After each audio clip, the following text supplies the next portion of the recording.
Welcome, everyone. Welcome, everyone. I hope you're having a great day. Today, we have another episode coming to you of D.R.E.A.M.S Podcast. As we all know and as we all share each week, my name is Jackie Mitchell with my beautiful co-host, Scott Cloman. How Scott, you what's guys happening, doing? man? Good, good, Oh, I'm good, blessed. man. I'm blessed, man. I'm blessed. I'm here. A little bit under the weather, but you know, took a few meds, and we ready to roll, baby. You know how we do Good it. deal. Good deal, man. So yeah, for all you listeners that's out there, man, Dreams Podcast. For those who don't know, Dreams Podcast, Dream stands for discipline, respect, education, accountability, masturation, and success. And from locker room to reality. And today we have our guest star on here, Mr. J.R. LaRose, man, who has a story to tell. Mr. LaRose, how you doing today? I'm doing good. I'm doing good. How you doing, fellas? Good, man. Good. Thank you for blessing us with your time and your presence, man. Excited about what we're about to hear. And like I say, we just welcome you to the show, man. And can't wait to everyone get to see and hear a little bit more about you. So other than that, we'd like to open up the show. Mr. Cloman, the floor is yours. Yeah, man. Yeah, man. I'm excited about this episode because Jr. is some individual that's very unique and very near and dear to my heart. Look at him like a brother, and we met in 2005. He was a young kid coming up from the junior ranks, tall, lanky, and could just flat out play football. Great attitude, and so definitely a guy you want to be in the foxhole with. And we appreciate your time, man. And we're gonna dive right into it, man. It's gonna get hot and heavy here today, man. And I'm just excited for people to really hear your story, and they can see the amazing man you've become. But let's take it back, man, to 2008, playing against the Winnipeg Blue Bombers. You suffer a severe leg injury, right? That led to you having 3 surgeries, potentially ending your football career. Everything you've worked for, right? As you're laying there on the gridiron, your teammates surround you, the training staff, like do you recall like what was going through your head at the moment? Like what kind of emotions did you have at that time? You know, first off, I just want to say thank you for having me on here, man. I love what you guys are doing. I watched a few of the episodes, and I just love any platform that gives people an opportunity to share their story. I think, especially we as men, that's important that we're able to show signs of being vulnerability, and that it's not seen as weakness but a strength. So I just wanted to say thank you for what you guys do and allowing me on here today. Going back to that, yeah, man, 2008, that happened so fast. You know, if things happen, we don't, as athletes, we don't even think twice about being an injury. Like, we know what we're getting ourselves into when we sign up, when we strap on that helmet, we step onto the field. And all I remember is just hearing a snap. And it just happened. I remember hitting the ground, and the first thing that came to mind was I looked at my leg, and I knew that was snapped, like it was shattered, snapped in half. But the thing that really scared me was I'll never forget trying to move my toes. I tried to wiggle my toes for some reason. That's just something that sticks out distinctively, and I couldn't move my toes. And that's when I really started to freak out. Then I'm thinking, like, is my leg going to be amputated? Like, all the worst things. And then I'm thinking, like, my football career. Like, is this it? I was 20. I think I was 24 at that time, right? And so for me, it was a scary situation in the sense that it wasn't so much painful, it was the shock factor back on. I mean, yes, it was painful, but I had so much adrenaline going through my body at first. It didn't register as pain. But it was, for me, it was like, is this it? Is my career done? It's the unknown. Yeah. No, man, that's definitely a scary thing. And, I know you and I have talked about this off camera a little bit, and I'm just extremely proud of you for how you came back. I remember us training, and for me, I was ending my career, but I was still working out. I like to keep it going and keep it moving, and we were training and working out, and I told you this, like, I didn't know if you can come back from that, right? Yeah. I mean, you were out for what, 2 years? A year and a half? A year and a half, yeah. A year and a half. So to miss a year and a half of football and to be able to battle back, I don't think people understand what type of mental fortitude you got to have to come back and battle back from that. And I think that showed me that you're just a piece of meat in pro sports. Like it truly is a business of what have you done for me lately? And that was the first time I realized that in the CFL, our contracts weren't guaranteed. So I still had another 2 years left on my contract. And so when I broke it 2008, and they screwed me around. I had 3 surgeries on my leg. I was trying to get in well in the off season, I think January, February, to get another surgery done to get the screws taken out. And they said, no, they didn't want to do it. And then finally, right before training camp, they said, okay, we'll let you have surgery. And then when I wasn't cleared to play, they released me. I get cut. And I was like, man, that's crazy. Knowing that it was going to take months before I was able to start running again, to rehab that leg. And so that was tough. But going back to, that 2009, when I was a year out of football, I was trying to get back right before 2010. I think you're being very humble with your approach to this guy, but it's like you could have kept playing. Right now, you could probably play. I mean, my man looked like a Ninja Turtle. You know what I mean? Action figures. But real talk, though, I agree. I agree. I'll never forget, Scott. We went to Skona, that field in Skona, and you were helping me train, doing the one-on-ones and busting my ass up. The one-on-one. Scott was killing me, but didn't take it easy on me. And that was the drive force when I knew I was like, okay, if I can handle some of this, that's what brought that compete level, because there's nothing else. You can train with college kids. It's not the same as training with pro people that played at that level. They understand the physical, they know the speed, the skill that comes with that. And for me, it was a big confidence, because I was afraid to plant off, the leg that I broke. And so that forced me to get outside that comfort zone. And so I just want to say that, thanks, Scott, for training with me. And I had a lot of training partners, but it just, that skill level, it almost would have set me up for failure training against guys coming out of college or at the junior level, where you were someone that, had played in the NFL, CFL, did your thing. So I just want to say thank you for that.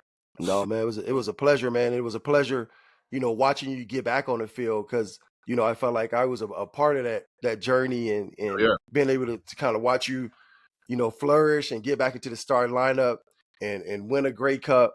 So it was awesome to see. And I remember, like you said, us going at it, working in the weight room, getting your weight down.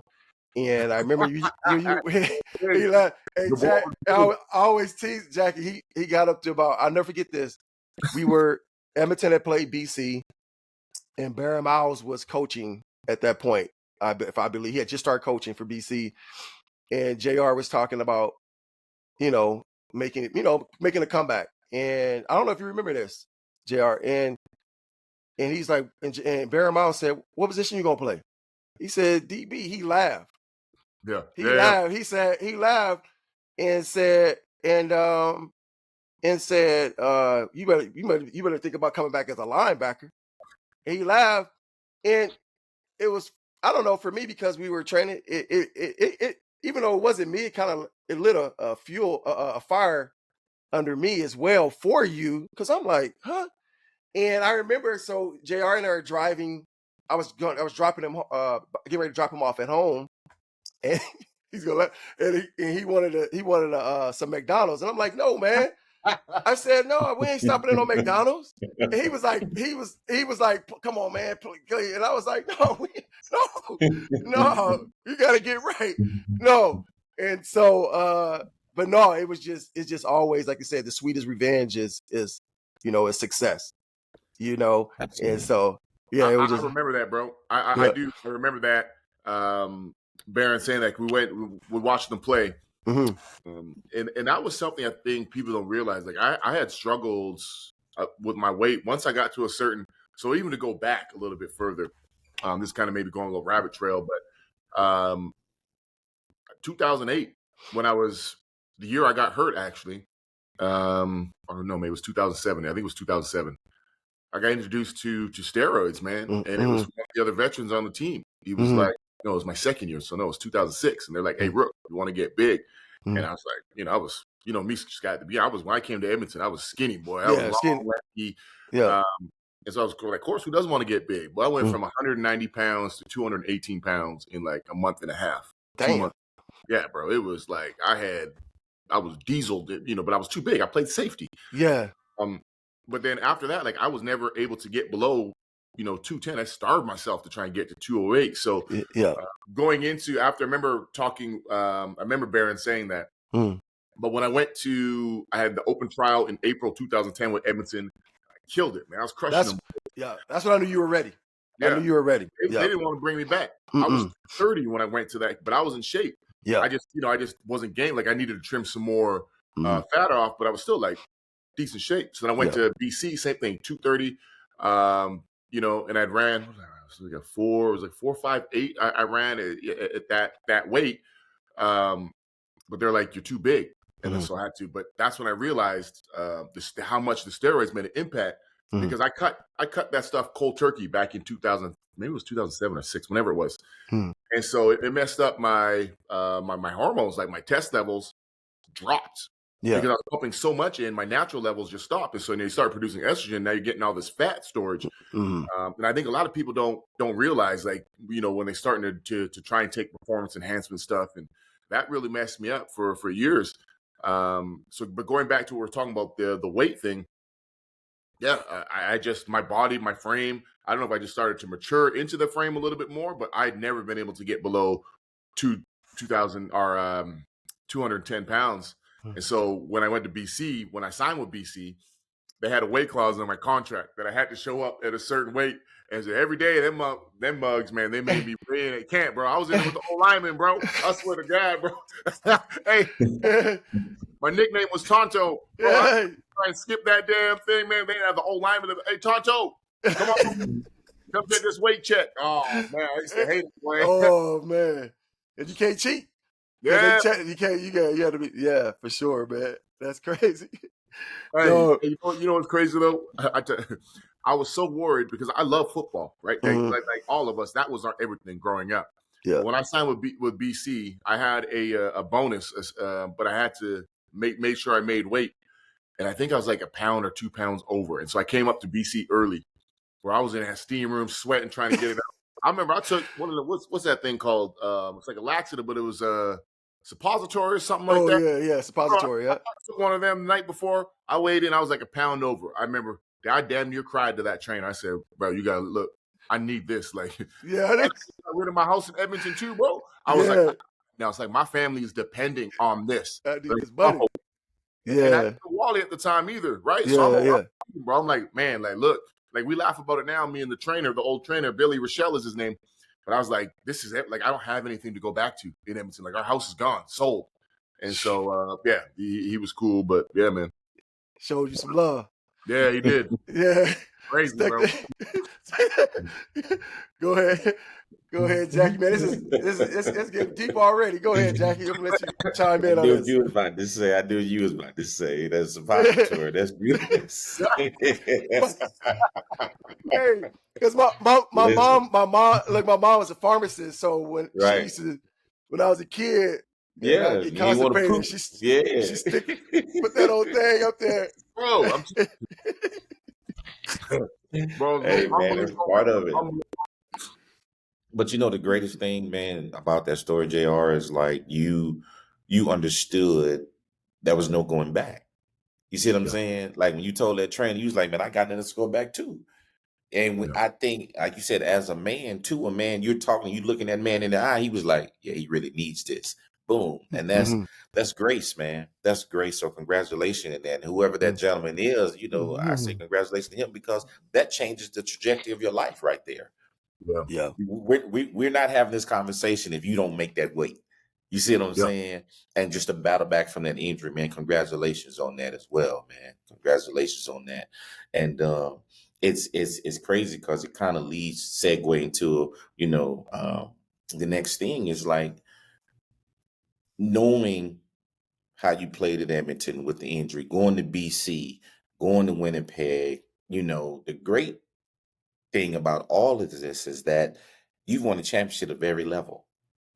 You see what I'm saying? You've won a championship at every level: high school, juniors, professional level, and CFL in 2011. How do you think winning on every level has translated into your everyday life?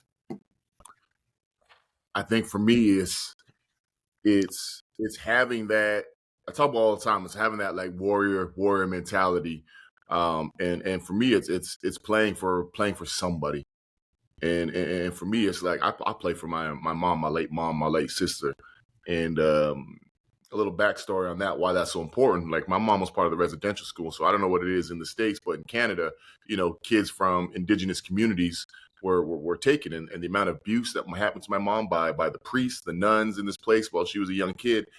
When I got to hear everything my mom went through, like I wanted um, to break that cycle. Like I wanted my mom to be so proud, and for me, I knew I could be the first in my family to really make an impact. So for me, it's like it's refusing to have that victim mentality, and I didn't really think about it when I was talking about when you guys listed the different accomplishments on the form.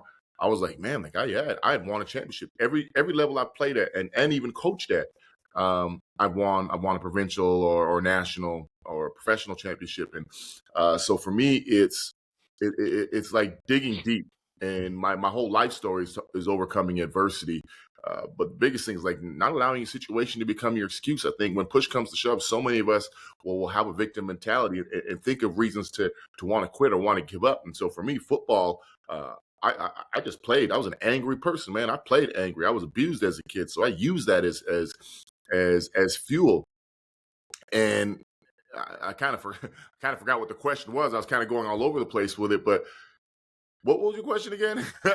No, no, it's fine. It just says that you're being a winner at every level. How do you take that into your everyday life? I think that's that's what it is. Just not having that victim mentality. I think has been huge for everything that I've done and been able to accomplish. But I've been around some great teammates. I really have. Like in anything, you guys know this more than anything as well. Is in order to win a championship, you got to be surrounded with outstanding individuals or people that you can really trust. Without trust, it's nothing. You see teams that do trash. You look at it at every level. Everyone's a good athlete at the pro level. You know what I mean? And so, what makes a great team compared to a crap team is the amount of good veterans you have on it and a coaching staff. It starts from the top down. If you don't have a good general and you go into war, guess what? You're getting your ass blown up. You know what I mean? And so for me, the championships that I've had amazing coaches and amazing players. It's a trickle down effect. And so for me, what I try and take in my daily life now outside of sports is that same mentality. Is no retreat, but also learning from my mistakes, learning from my losses.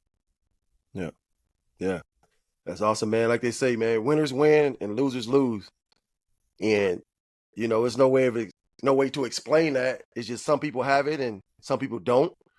Obviously, you're one of those people who you're a winner, and it becomes contagious, right? And I think that's the beautiful thing about sports. Football, like a lot of people like to say football is the greatest team sport. Yeah. It's because you have to work together. I need you, you need me, right? And when you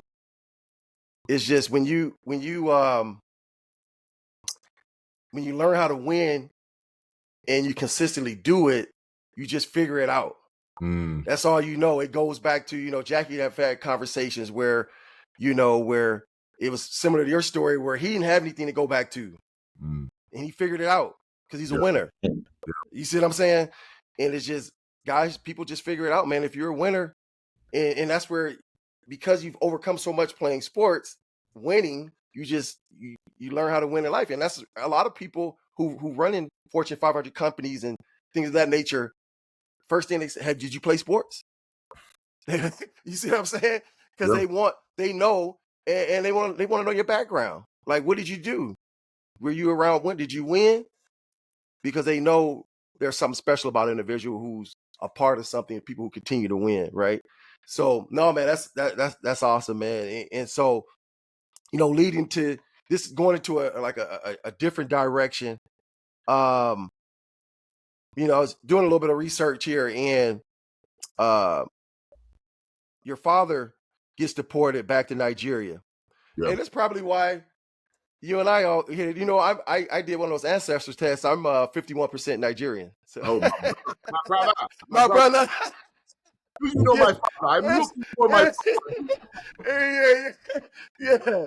So yeah, man, I did. People kept asking me in Canada, where, because in the US, right, our ancestors were, in slavery. So the people were like, "Oh, where are you from?" I'm like, I'm from LA. Yeah. Where you from? I'm from Compton, man. I grew up in Compton. They're like, no, where you from? And people in the States, I wouldn't get that, but here in Canada, because people, they're in touch with their heritage and whatnot, and people always ask. So I did one of those ancestors tests, and yeah, 51% Nigerian. So That yeah, makes sense. yeah, exactly. So, but your father gets deported back to Nigeria before you were born. Yep. So you never get a chance to meet him, right? So let me ask you this: if you had the chance to sit across from him, Mm. like right now, what does that conversation entail? And like, what are a few questions would you ask him, and what would you want him to know about J.R. LaRose today? Ooh, that's good. We're really getting deep. I like this. Hmm. If I was sitting across and I swear I hope I get this opportunity. I would love to meet my dad more than anything now. Hmm. The first thing I would probably start off by is just telling my dad I forgive him. I think I don't hold any resentment towards my dad anymore. I used to. Hmm. I've done tons of counseling around that because I didn't feel worthy a lot of time, and I'll circle back to that in a second. But yeah, the first thing I would say is I forgive you. The reason why my dad wasn't in my life, that's on him.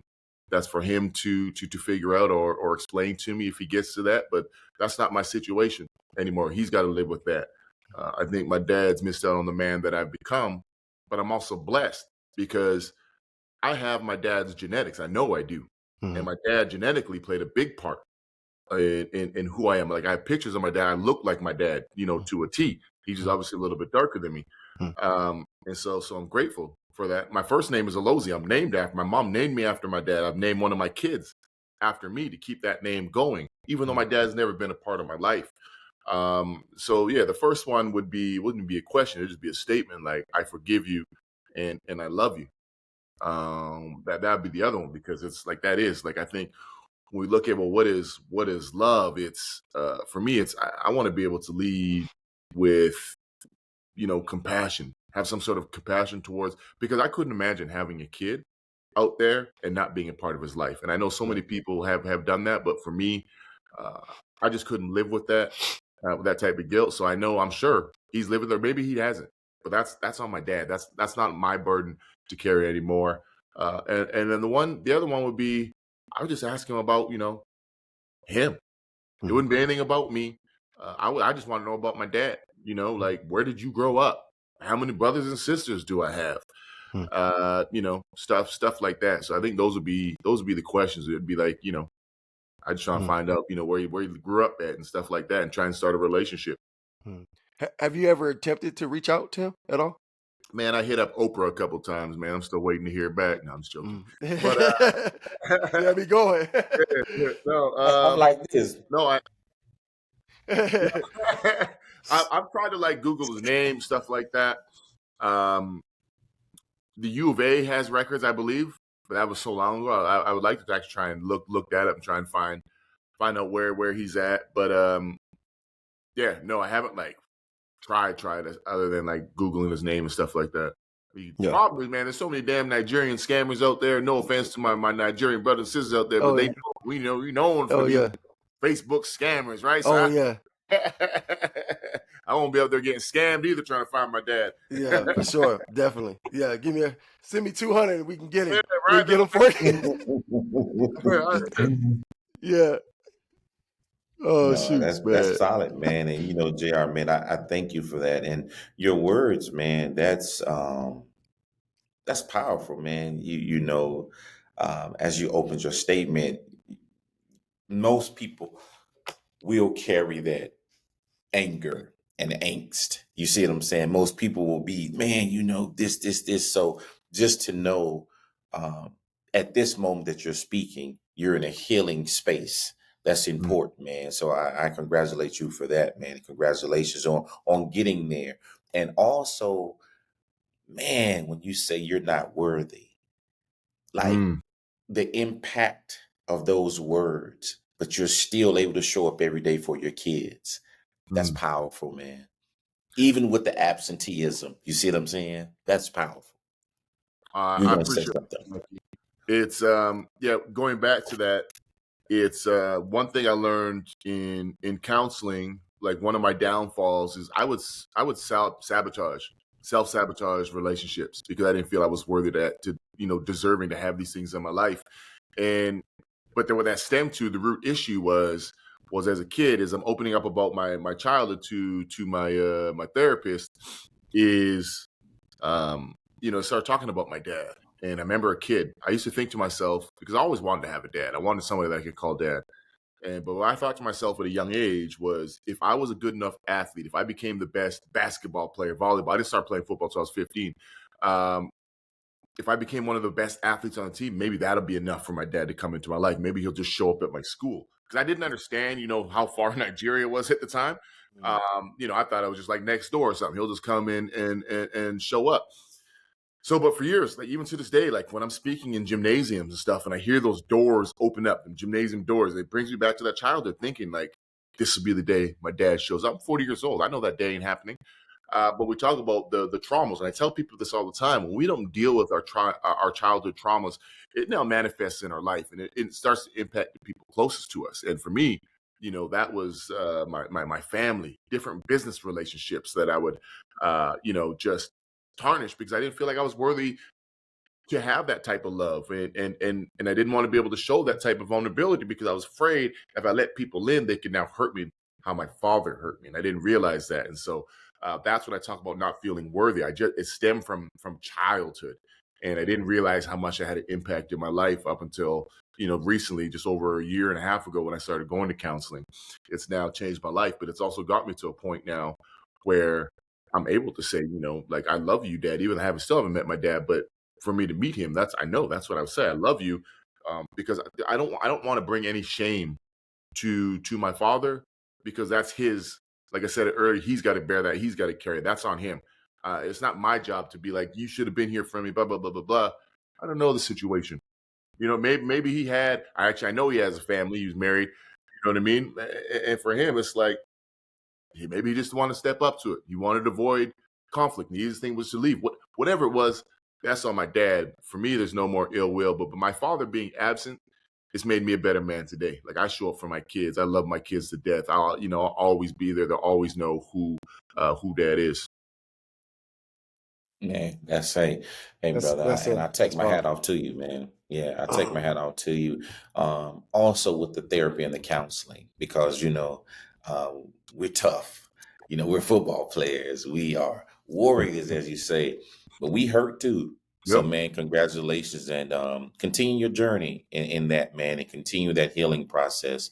And man, it's crazy because what you just spoke about, once again, segue to the next, question. And it's just like, um, in growing up, you speak about the experiences, some of the things you touched on just a few seconds ago. Single parent home, raised by a single mom. What did you learn from her that you apply to raising your kids?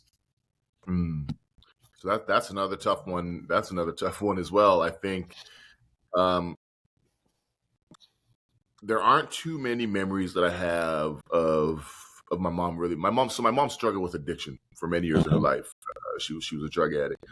I knew my mom loved me. My mom cared for me. My mom would do anything for me. But I also knew my mom didn't know how to parent. In a sense of being part of the residential school, she didn't get that nourishing love from her mom or dad because she was taken from that school. She was placed in a boarding school where they weren't allowed to go home. They're raised by these priests and nuns that just abused these youth, these kids. And so my mom, I remember it. The only time I'd get real affection from my mom was when I get a licking. Like if I acted out, right, and then she'd hit me, and then after my mom would always hold me. And as I look back at that, it's like that was the only time my mom got held was when she would get that licking. Getting hit with the strap by these nuns or priests or whatever.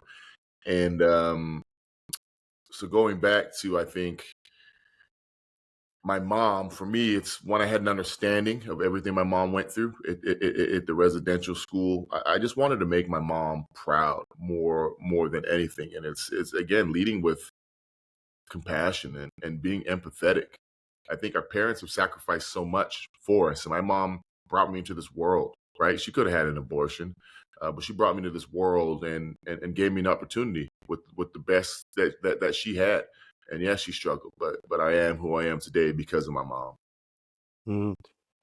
Did you act out as a child to get that, so that can happen, to get those lickings and then get that consoling?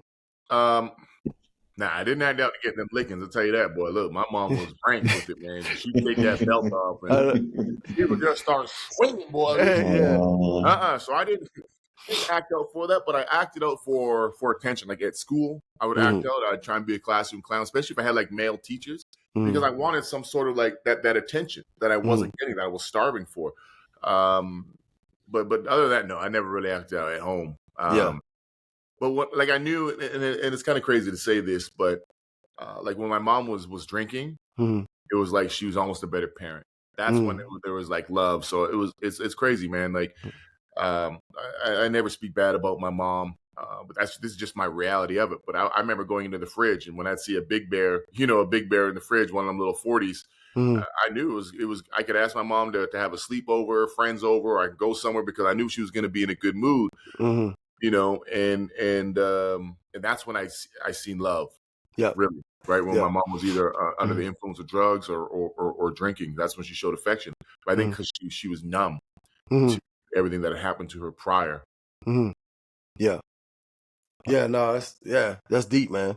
That's deep. Well, they say, you know what, and just thinking, when she was under the influence, that's when people's true feelings come out too. That just shows how much she loved you, right? And that's because they say two people tell the truth, or kids and people under the influence. Yeah, they're gonna tell the truth, and I think that's what, when her true feelings would come out about you, but she just didn't know how to express that because of the way she came up, right? No, 100%. For sure, man. Yeah, like moving on to what you're doing now. I see you're speaking all over the world, which is absolutely amazing, man. Touching lives. So, like, talk about that, man? How did that come about, and kind of what's your main objective when you're speaking to groups of people? I think how I started speaking was when I was playing in Edmonton. We'd have like the off-season programs talking about going to school, talking about the importance of staying in school, and then from there, I was like, I got a story to share. Like, I want to share some more of my story. Then I started to open up more, reaching out to different schools, organizations. And then it really took off after we won the Grey Cup in 2011 in BC. Kind of really put me on this platform of recognizing me as an Indigenous athlete. Right, we had so much more media attention, after winning the Grey Cup. And then so that's when it really started in that off season, like full time in the off season. I was speaking, but some of the things I speak on are overcoming adversity. So I'll share my life story. The tagline to that is not allowing a situation to become your excuse. It's so easy for us to have that victim mentality in life and sports, but it's being able to overcome that, giving people tools. And so that's one of the things I'll talk about. And then the other one would be healthy masculinity. What does it mean to be a man? And not from a societal standpoint, because that's the problem. We look at healthy masculinity is what we're saying today. And I think, Jackie, you touched on this. Like, as athletes, we're supposed to be tough. We're seen as modern day gladiators. I don't think there's any other sport aside from boxing or UFC that's as aggressive as football, right? Or maybe even wrestling. And so for us, it starts from a young age. Coaches telling us, don't hit like a girl, all these different things, where we become desensitized to the opposite sex. But yet we're not allowed to show any type of emotion. So now we become hardened. And so one of those things is now retraining. What does it mean to be a man? What does it mean to be a man to our young boys? How do we break out of this box? Because there's nothing wrong with being an alpha male. You can still be an alpha male, but let's lead with vulnerability, compassion, empathy. I think there's more strength in that. And even being able to cry, right? That was the biggest thing for me, was being able to cry in front of my kids, because there's strength. Yeah, daddy can be this big, strong individual, but I can still cry. There's power in that. Because at the end of the day, our kids are looking to us. You know what I mean? They're looking at us when they get into a relationship, they're gonna act the same way we acted. And I don't ever want my kids to get into a relationship and not be able to cry in front of their partner or their children. Because what are we teaching them then? Yeah, so those are some of the things that I speak on. Yeah, man. That I tell you, I say it every week. I get emotional about stuff, Jay. I get emotional, man. I get emotional. I'm an emotional Good. dude. Oh yeah, and it's just like, man, I can't say enough, man, of the things that you stated earlier, and even recent, as far as just how the vulnerability, the toughness, the bravado, like you said, the alpha male. We are seen and we're viewed as we can't feel. We can't be upset. All you can do is just be a walking angry physique. You see what I'm saying? And so for you to have had, the absenteeism from your father, from you have had to feeling that daily, with your mom, even under the influence and whatever things that she battled with. I understand and I can relate to what you said, because when I got into sports, that male figure is what I was drawn to. That's what I was drawn to, because I was looking for something or someone, to help me get to that next phase and stage, man. So they totally understand that. Totally understand that. Yeah. And then it's just like where you are now, you are changing lives, you're touching lives, you're speaking about your life. Now you're a head coach. You see what I'm saying? You're a head coach at Cumberland House Creek Nation. Did you ever see yourself coaching, and what that being a part of that community, what does that do for you? It's first off, I never thought I'd be coaching up in northern Saskatchewan ever, in my life, and it's crazy how things happen. I was brought up there to speak at a youth conference in the summer, 2 years ago now, or 2 summers ago, and then this lady told me that they're starting a football program, and that's because the town team, like, there's issues with the town team, and then it just didn't end up working out. The reserve kids weren't able to then play with the town team. And so they were like, okay, well, we're going to create our own program. And so they asked if I'd come in and do a sports camp. And so I brought in some other athletes. Scott was one of the guys I brought in. Did you come up? You came up this past year, but did you come up the year before that, Scott? No, this was the first year. This is okay. So our second season, Scott came up this year. And then after us being there for 3 days, they asked, they're like, well, can we hire you? Like, can we bring you in to be our coach? Because we don't have any coaches that have real football experience. Well, some of them had played, but so then, they ended up making it happen. I went out there. We got our butts kicked the first 2 games. From there, we went on like a 5-game win streak, and then ended up losing the championship game. And for me, it brought a new type of love and passion back to the game, because like you know what, like we go coach, we do a football camp. It's different when you're in a city and people grew up playing football, but there's also, you got kids that have this entitlement. And that's where I'm at in Vancouver. Some of our kids, great kids, but some, they just have that entitlement, and they think they're better than God knows what. They think they're God's gift of football. It drives me nuts, right? They're not. A lot of them aren't coachable. Or some of them, I shouldn't say a lot. Some of them aren't coachable, right? They think they have everything and don't need your help. So cool, whatever. Being out there, these kids have to. I'm teaching them how to just simply catch a ball, something that we take for granted. But the smiles on their faces when they're able to catch a pass, that to me is everything. That's what it's about. So for me, it's brought me peace, bro, too, because my speaking schedule, I'm gone every week. I'm traveling to a different place. At least there, I'm there about 4 days out the week right now. But it's a consistent place where I get to see kids that are just like me, that are coming from a similar situation background that I'm in, and I'm able to pour into these kids. And so, I'm a head coach, but more importantly, I think I look at it now. I'm now the man that I needed when I was a kid, and I'm able to do that for these young boys and girls. Yeah, that's beautiful, man. Just to elaborate a little bit, JR brought me up, on a couple of different occasions to help out, and I didn't know what to expect. I had never been on a reserve before, and just the amount of love I received I was just overwhelmed, and I just felt so at home and so at peace. I was just like, wow. I was really blown away. Just a beautiful community, amazing people, and they're just so grateful and appreciative. And you're just not used to seeing that. Yeah. Like you said, people are so entitled, and these people are so grateful and so appreciative of what JR is doing and what he brings to the community, man. And it's just, you know, I learned how to. Well, I hadn't fished since I was like, I think 5 years old or something. So I went out there, you know, I'm out there fishing, and yeah, it's a fun. Yeah, it's a funny. JR had it on film. I threw the cast out. Jackie, the thing went 2 feet. The first time. He put it right there on the shore. It's all right, man. It's the fun of it, though. Oh, it's the fun of it, bro. But no, once I got the hang of it, I was good, man. It's just beautiful, man. Just like I said, man, just the you know, they were just so welcoming and just so appreciative. And so Absolutely. it's definitely, I know they're blessing your spirit, Yeah. as well as you blessing theirs, right? So, but I you know, you said something a few times, you know, you live by a certain saying: don't allow your situation to become your excuse. Yeah.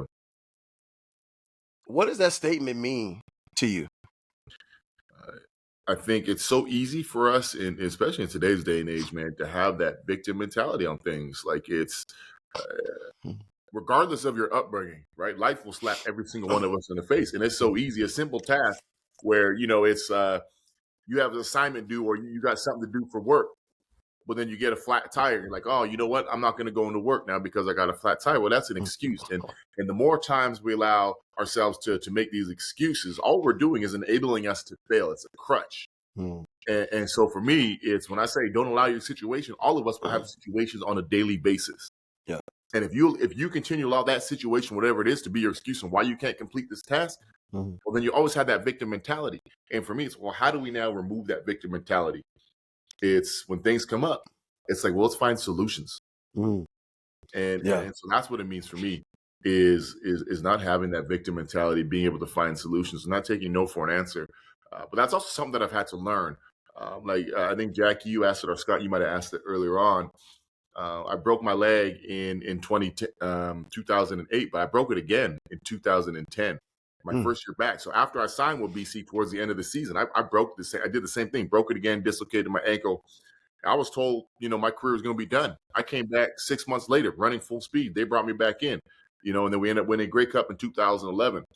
But again, for me, I could have easily played victim in a sense, like, yeah, it's the second time I broke my leg. I don't know any other athletes that play a skill position have come back from that type of injury, breaking the same leg.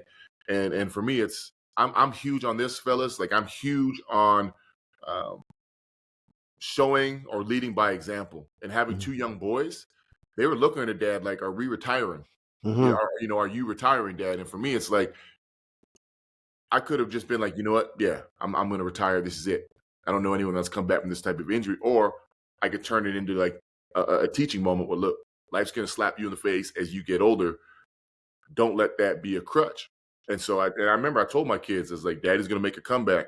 And if I make it, I make it. If I don't, at least I can show you guys that, you know, you still have to pick yourself back up and fight again and again. Because we know this more than anything. You know, tomorrow's going to happen, right? The sun will rise. Tomorrow isn't promised for us, but for everyone, you know, or the people that are out there, like, at the end of the day, there will be a tomorrow. The sun will rise. And it's an opportunity. What are you going to do with that opportunity? Yeah. And so, yeah, that's what the statement means for me, man. That's awesome. I remember me of Kobe Bryant when he tore his Achilles, kind of similar to what he said, you know, because all these things start going through your head. Am I done? Do I retire? But then he looked at his little girls. He's like, I have to do this so they can see me how to battle back, how to pick myself up. Yeah. You know, and before I go to actually, it's my final question, and Jackie will bring us home. I just, something I thought about, that 2011 Grey Cup team for the BC Lions was very, very special. And the reason why is because you guys started off 0-7. 0-5. 0-5, sorry, 0-5. I just remember you weren't winning. and then all of a sudden you guys turned it on. Explain that. Like, how does that come about? Was there a shift in the team's attitude? Explain that season, because that's just something. When you look at someone's 0-5, I haven't did the stats, but I know in the NFL, it's like once a team starts off, say 2-5, it's like a 1% chance that they can make the playoffs. So to be 0-5, it has to be a very low percentage, probably 0.5 or 1%. How does that take place? I think we were so close in a lot of the games that we knew we just had to clean a few things up. But it was our veteran, man. It was our veteran leadership. We had guys like G. Simon, all-time leading receiver. He was in that locker room. We had one of the best defensive I've ever played with, Corey Banks, Dante Marsh. We had Brett Johnson, Aaron Hunt. You talk about real veterans, Ryan Phillips. They kept it together, but it was also our head coach. He said, we're gonna ignore the outside noise. The media were calling for our coach to get fired, players to get cut. But Wally is big on family and sticking together. He's the best coach I've ever played for in my life, man. I love that, man. Grateful for that, man. But we just knew it was just a matter of time before things were going to roll. And so, we started 0-5, but we were losing very close games. We won one game. It was Saskatchewan. And then we lost the one right after. And then from there, we went on like a 9-game win streak, won all the rest of the season, and then became first place. But that again, you talk about facing adversity on a personal level for me. I broke my forearm in training camp. Yeah. Our last preseason game. So I just come back from breaking my leg, not once, but twice. I break my forearm, out 5 weeks with a broken forearm. Get the cast cut off, get my starting job back. After week 5, we win that game. And then that week leading into the game, day 2 in our practice schedule, I get the assistant general manager, Neil McAvoy, never forget this, pulls me from practice, bro. Halfway through practice, like we had just finished running our defensive team. He pulled me from practice and said, hey, you need to come to my office. So you imagine this. It's never good. GM, man. Assistant GM, they're like, hey, come to my office right now. I'm like, shit. I'm like, I'm getting cut or I'm getting traded, because they just put that rule in after I broke my leg. You have to give a player a full year to heal before you can release them. And so I was like, okay, no, I'm just coming off another injury. They can't cut me. And so I thought I was going to get traded, because at that time we were 0-5. And so I was like, I'm one of the guys, that they're going to try and bring someone else in. So I get into the office, and that's when I found the news. They found my mom earlier that day. My mom ended up passing away. And so this is 2011. So talking about 0-5, I'm now dealing with the death of my mom. And then get my starting job back, man, we turn things around. And, it was kind of that Disney ending, you know what I mean? Where we ended up winning the championship at the end of it. And but to answer the question, we had great veterans, we had a great coach, and we just stuck together.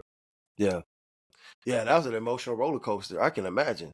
Yeah, I can't imagine what you were going through around that time, man. Shoots. But yeah, man, as we start to wrap it up, man, it's like, man, we can go all day, but we gotta obviously that's something we can't do. But my final question, one thing we all three of us have in common, we've all three been married at once. All three end up separating, right, from our spouses, our exes. Obviously, there's things that we would do differently, given the chance.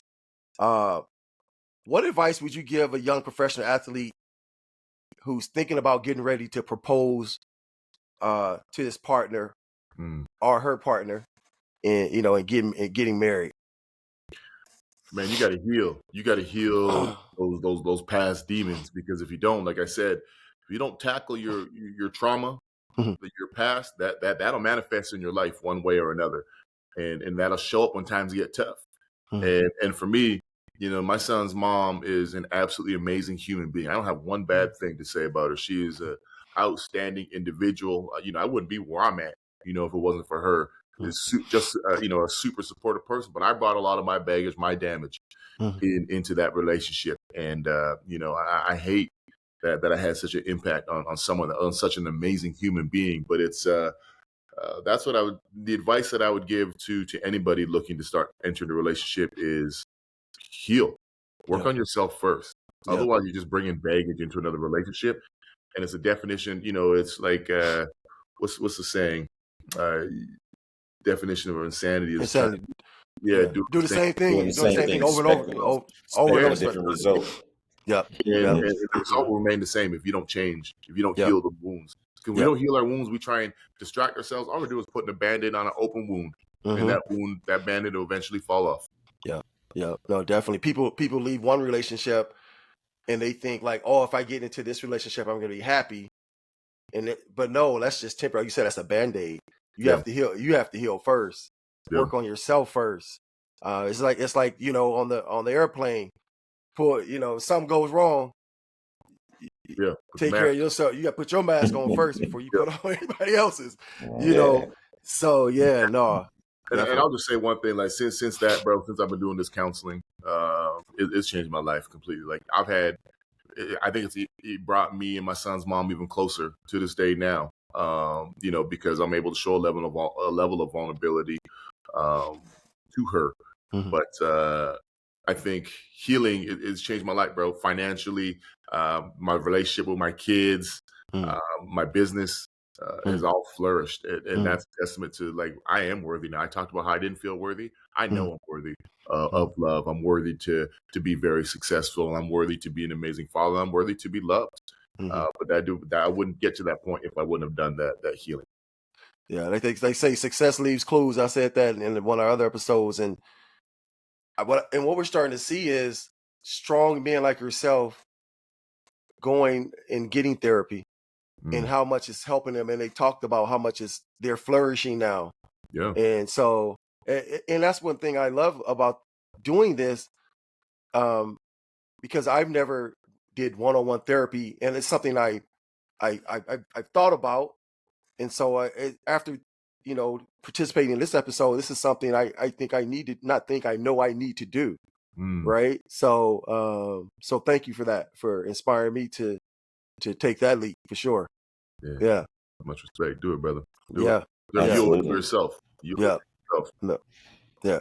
Yeah, man. I had to do it, Scott. After what I went through, I did it not only for me but for my kids, because I couldn't shake it.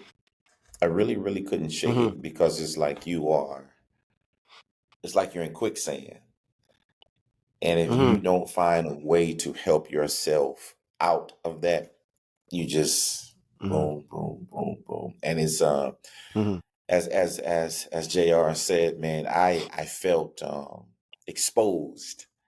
I felt that I was being told something, or I'm sharing things that, if you want to say embarrassed, if you want to see, not comfortable. There was no sense of comfortability when you're in that therapy, bro. It's just, they're going to tell you what it is. You have to then be able to accept it. So, JR, I applaud you for doing that. Scott, if that's something that you're thinking, I would definitely, won't tell you what to do, but I know it helped me as well, because like I said, a lot of our stories are similar. So, you know a lot about my past and my background. So won't get into that. So, JR, for me, man, you 40 years old now, man, you're thriving, the kids, the business, the football, the coaching, changing lives.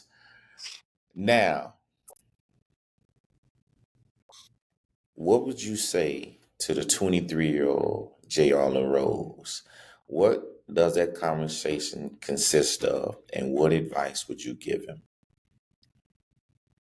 I would tell, if I look back, I'm going to answer this in two ways, but I'm going to blend it all in together. But I would say to my 10-year-old self, to my 23-year-old self, I would tell him that he's loved, that he doesn't have to pretend to be something that he's not.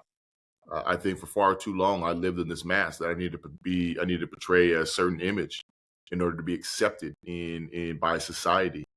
And you look at it, like I hurt a lot of people along that way. And so what I would tell my 23-year-old self is I tell him, you're worthy of love. You're worthy of healthy relationships, and you're safe. You're safe now. I would do a lot of things because I didn't feel safe. Like I had a temper. That temper stems from being sexually abused as a kid. Like I enjoy conflict. I enjoy fighting, but that's a trauma. That's a trauma response. But I'm a physically big person now, right? I know I can protect myself. But it's like, why do we have rage? And it stems from something. So I would tell that 23-year-old person that, you're safe. You're safe now. You're loved and you're worthy. That's solid, man. That's Yeah. solid. That is Yeah. solid, man. Scott, you Yeah. want to say something?